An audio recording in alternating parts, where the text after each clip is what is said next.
Solo levelling के सारे episode ऐसी जगह पे खत्म होते हैं जिससे कि अगले एपिसोड में क्या होने वाला है ये जानने के लिए हम पागल हो जाते हैं। इसलिए आज मैं इस एपिसोड में जिनू वर्सेस बेरो का full fight scene cover up करने वाला हूँ, तो पूरे वीडियो ध्यान से देखना। एपिसोड की शुरुआत में कैमरामैन को दिखाया जाता है जिसके ऊपर एंड्स अटैक करने वाले होते हैं, लेकिन तभी एक स्वॉर्ड आके उन दोनों को ही खात्मा कर देता है। वो और कोई नहीं, हमारा इग्रिस होता है। इसी के साथ हम लोगों को जिनू का एक बैड एस एंट्री दिखाया जाता है। उसके बाद जिनू के कहने पे आयरन एक टाउंटिंग रोअर स्किल यूज करता है। इससे होता ये है कि सारे एंड्स एक जगह पे खड़ा हो जाता है और जिनू अपने दोनों ड्रैगन निकाल के उन सारे एंड्स को एक एक करके मारने लगता है। डोंग ये सब देख के कहते कि हो क्या रहा है, अभी कौन फाइट कर रहा है। बाइक कहते हैं कि मास्टर डोंग शायद हम लोग बच चुके हैं, जहाँ पर जिनू और सारे शैडो सोल्जर्स मिलकर सारे एंड्स को खात्मा करते जाते हैं और साथ ही साथ जिनू उन एंड्स के सारे शैडोज एक्सट्रैक्ट करते जाते हैं। कैमरामैन ये सब देख के शॉक हो जाता है कि ये सब आखिर हो क्या रहा है, और शॉक की वजह से वो कुछ बोल ही नहीं पा रहा था। और उसको चैनल की तरफ से बताया जाता है कि हे तुम आखिर क्या कर रहे हो, कमेंट्री स्टार्ट करो, कंट्रीज के लोग देख रहे हैं। और वो ये सिचुएशन समझ ही नहीं पा रहा था, क्या ही कमेंट्री करे वो। और ये होते हुए जिनू जाकर सबको हीलिंग पोशन पिला देता है,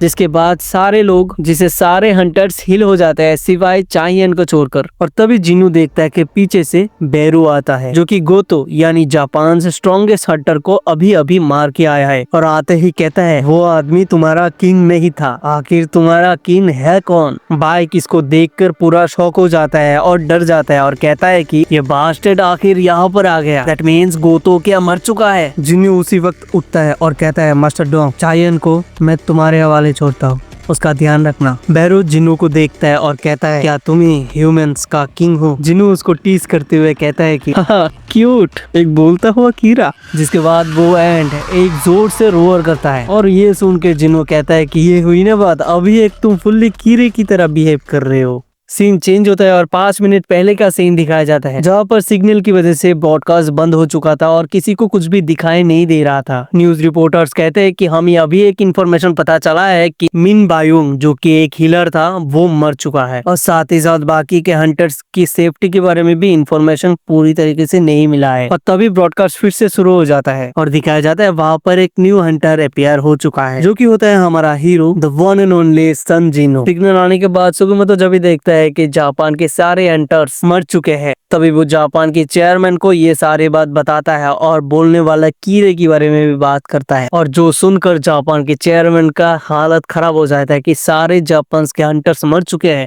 और उसका गुस्सा और भी ज्यादा बढ़ जाता है जब वो जानते हैं कि कोरिया के बहुत सारे हंटर्स अभी भी जिंदा है। सीन शिफ्ट होता है और हमारे कोरिया के चेयरमैन को दिखाया जाता है जो कि बहुत ज्यादा एक्साइटेड है क्योंकि वहां पर सन जिनू फाइनली पहुंच चुका है। और वो इतना ही ज्यादा एक्साइटेड हो जाता है कि वो अपने ही कुर्सी का हैंडल तोड़ देता है। दोबारा सीन प्रेजेंट में शिफ्ट होता है और जिनू वर्सेस एंड का फाइट दिखाया जाता है, जहाँ पर एंड बहुत तेजी के साथ जिनू पर एक पंच लगा देता है और उस पंच के शॉकवेव से जमीन वगैरह फटने लग जाता है। वो एंड कीड़ा कहता है कि कमजोर, आफ्टर ऑल तुम किंग नहीं हो। उसके बाद वो जिनू की तरफ देखता है और वो क्लियरली शॉक में होता है क्योंकि हमारा जिनू उस जगह से हिला भी नहीं था। जिनू थूकता है और अपना स्किल डोमिनेटर्स टच को एक्टिवेट कर देता है, जिसके बाद वो एंड अपने घुटनों पर आ जाता है, जिसे देखकर ही एंड शॉक में होता है और कहता है कि ये क्या हो रहा है। और तभी हमारा जिनू इतने जोर से एक पंच लगाता है उसको, वो उड़ता हुआ दूर जाकर गिरता है बिल्कुल एक रॉकेट की तरह। और ये देखकर बाकी सब हंटर्स शॉक में होते हैं। डोंग ये सब देखकर पूरा शॉक में होता है और वो कहता है मास्टर भाई क्या ये हंटर सच में एक मेज क्लास है। बाइक उसका जवाब देता है कि ये तो मुझे भी नहीं लग रहा, मैंने ये सब एक्सपेक्ट ही नहीं किया था। तभी वो एंड बहुत तेजी के साथ जिनू की तरफ बढ़ जाता है और जिनू ये देखकर सोचता है कि प्रीटी टफ, हाँ शायद वो उसका एक्सोस्केलेटन की वजह से है। और इतनी देर में वो एंड दोनों हाथों को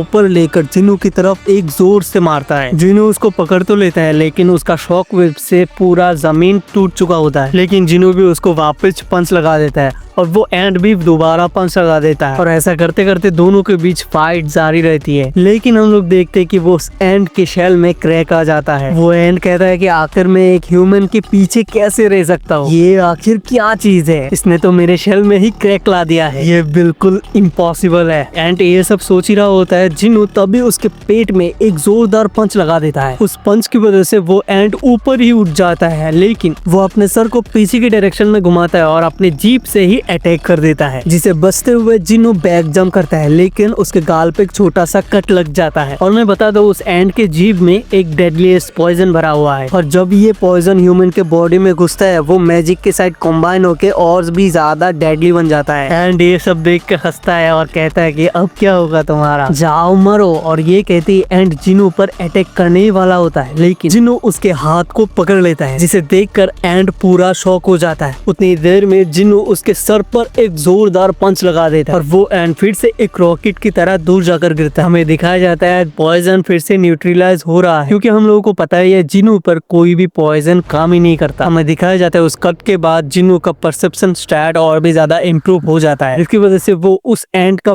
फीलिंग परसिप कर पाता है। जिन्नू कहता है कि वो एंड श्योरली नर्वस हो रहा है। फिलहाल नर्वस तो मैं भी हूँ इन सब की वजह से। और वो चायन की तरफ देखता है और वो कहता है कि मुझे जल्द से जल्द इस फाइट को खत्म करना पड़ेगा। उसके बाद वो ऊपर की तरफ जंप करता है और उस एंड को बहुत जोर से एक किक मार देता है, जिसकी वजह से जमीन फट जाता है, लेकिन वो एंड यहाँ पर बच जाता है अपने विंग्स की मदद से। वो एंड ऊपर जाकर सोचता है तो उसके ऊपर पॉइजन काम नहीं करता। शायद ताकत में ये मुझसे भी ज्यादा बेहतर है, फिजिकल पावर में मैं उससे मैच नहीं कर सकता। मैं उस चीज से लड़ूंगा जिसमें मैं बेहतर हूँ, वो है स्पीड। और वो ये कहते कहते अपना साइज छोटा कर लेता है और वो अपना मोस्ट पावरफुल खतरनाक स्मॉलेस्ट फॉर्म में आ जाता है। और वो कहता है बहुत हो चुका वार्म अप, अभी रियल फाइट स्टार्ट होगा। और वो जिन्नू की तरफ अटैक कर देता है, लेकिन हमारा जिन्नू उसके अटैक को इजीली डॉज करके उसके पीछे चले जाता है और अपने डैगर से ही उसके ऊपर अटैक कर देता है, लेकिन वो एंड अपने हाथ से ही उसको रोक लेता है। जिन्नू पीछे की तरफ जाता है और दीवार पे जोर से जंप करते हुए उसकी तरफ स्पीड में जाता है। दोनों एक दूसरे से इतनी ज्यादा स्पीड में फाइट करते हैं जिसे खाली आंखों से देखना बहुत ज्यादा मुश्किल होता है। फाइट करते हुए वो एंट मन में ही सोचता है कि ये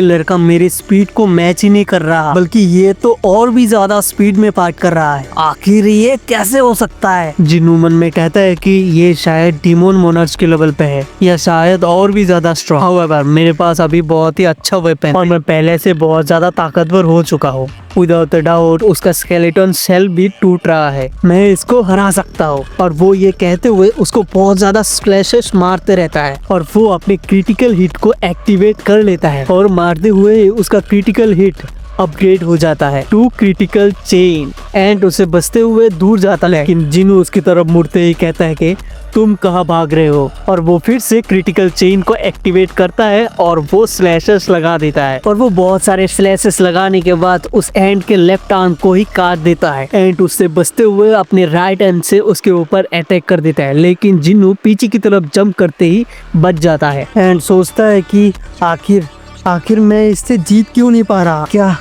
क्या इससे जीतने के लिए मेरे पास कुछ भी नहीं है? नहीं, मेरे पास एक चीज है। और वो जोर से रोर करता है। उस रोर से पूरा एंड की प्रजाति एक साथ आ जाता है और वो उन सारे एंड्स को अटैक करने के लिए कहता है। और ये करके वो एंड खुश होता है, लेकिन हमारा जिन्नू उसकी तरफ देखता है और एक स्माइल करता है और कहता है आगे बढ़ो मेरे सोल्जर्स। सारे शैडो सोल्जर्स एक एक करके सबको धूल चटा रहा होता है, लेकिन हमारा शैडो किंग ऑफ मेज जिन्नू के पीछे खड़ा हुआ था। जिन्नू उसको देख के कहता है कि एंड्स की तरफ फोकस करो, अगर एक भी ह्यूमन को कुछ हो गया ना, मैं तुमको कभी भी समन नहीं करूंगा। ये सुनते ही टस्क हैरान हो जाता है और वो अपने मुंह में बहुत ज्यादा मैजिकल पावर कलेक्ट करता है और एक ही बार में एक जबरदस्त बीम छोड़ता है। और वो बीम इतना ज्यादा पावरफुल था कि एंड्स को क्रश करते हुए वो सीधा पहाड़ को ही चीरता हुआ निकल जाता है, जिसे देखकर सारे हंटर्स के साथ अपना एंड भी बहुत ज्यादा हैरान और परेशान हो जाता है। वो डर के मारे कहता है हाँ, ऐसा कैसे हो सकता है? मैं तो जन्म से बहुत ज्यादा ताकतवर हूँ, मैं तो एक मोनर्क्स था, लेकिन ये सब कैसे हो सकता है? मैं हार कैसे सकता हूँ? जिन्नू एक बैडएस हीरो की तरह उसकी तरफ स्लो मोशन में बढ़ता है, जिसे वो देखकर एंड बहुत ज्यादा डर जाता है और वो मन ही मन कहता है कि मुझे उड़ना पड़ेगा, मुझे जिंदा रहने के लिए उड़ना पड़ेगा। डैम इट, उड़ो।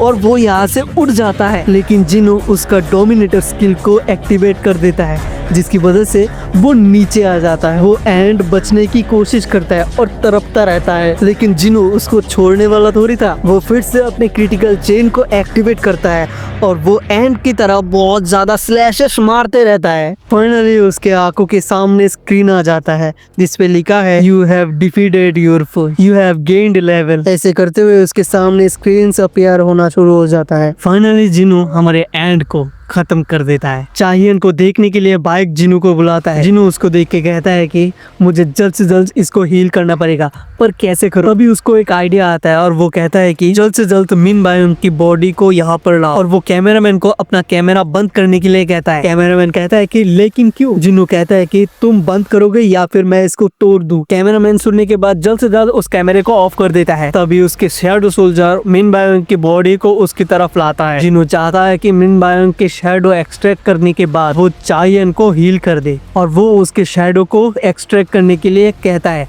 एराइस। लेकिन पहली बार ये फेल हो जाता है। दूसरी बार भी वो ट्राई करता है, वो कहता है एराइस, लेकिन दूसरी बार भी वो फेल हो जाता है। जिनो मन में कहता है कि मैं आखिर जितने भी लेवल पे हो, ये एक्सट्रैक्ट करना मेरे लिए बहुत ज्यादा आसान होता है। इसके अंदर बहुत ज्यादा स्ट्रॉन्ग विल है, इसलिए मैं इस शैडो को एक्सट्रैक्ट नहीं कर पा रहा। ऑलमोस्ट शायद ये मुझे कहना चाहता है कि एक ह्यूमन पर्सन से शैडो एक्सट्रैक्ट करना एक इविल एक्ट है। हाउएवर मुझे चाहियन को बचाना है, इसीलिए वो फिर से कहता है एराइस। बाइक आता है और जिनो को पीछे से टोकते हुए कहता है कि जिनो आखिर तुम मिन बायोन की बॉडी के साथ क्या कर रहे हो? और वो सामने देखकर शॉक हो जाता है। वो कहता है तुम्हारा एबिलिटी आखिर ये है? और वो सामने देखता है कि मिन बायोन की शैडो एक्सट्रैक्ट हो चुका होता है और वो शैडो जाकर चाहियन को हील कर देता है। जिन्नू ये देखकर कहता है कि मुझे नहीं पता वो इंसान जिंदा था तब कैसा, लेकिन वो चाहियन को अपने आप से ही हील कर रहा है। इससे ही पता चलता है ये कितना दरिया दिली इंसान था। बाइक उसे देख के कहता है कि लेकिन ये अब मिन बायोन नहीं रहा। जिन्नू कहता है हाँ तुमने सही कहा।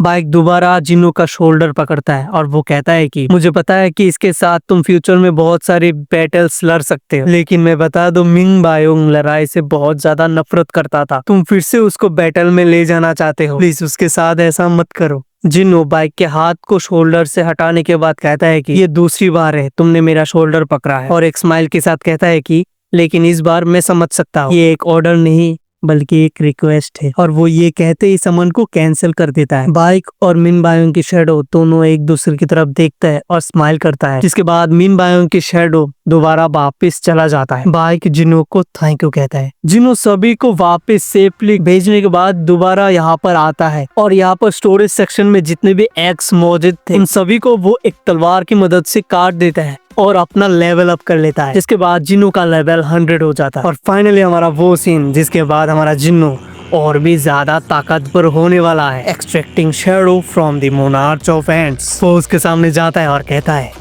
अराइज।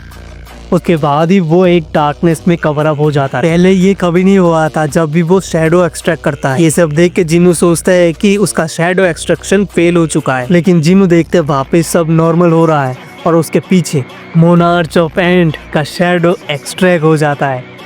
और वो शैडो इतना ही ज्यादा पावरफुल था कि वो पहले से ही जनरल लेवल का होता है। जिनो के सामने वो शैडो झुक जाता है और वो कहता है कि my king please give me a name, मुझे एक नाम दीजिए। जिनो उसको देखता है और कहता है कि मैंने तुमको मारा है, क्या तुम उसके बाद भी मेरी बात मानोगे? ये सुनने के बाद वो एंड कहता है कि मैं मरा नहीं हूँ, मैं रिबॉर्न हुआ हूँ मेरे किंग के पावर की वजह से, और मैं अंदर से बहुत सी ज्यादा खुश हूँ और मैं मेरे किंग यानी आपको मरते दम तक सेवा करना चाहता हूँ। प्लीज माय किंग मुझे एक नाम दीजिए। जिनो सोचता है और वो कहता है तुम्हारा नाम होगा बेरू।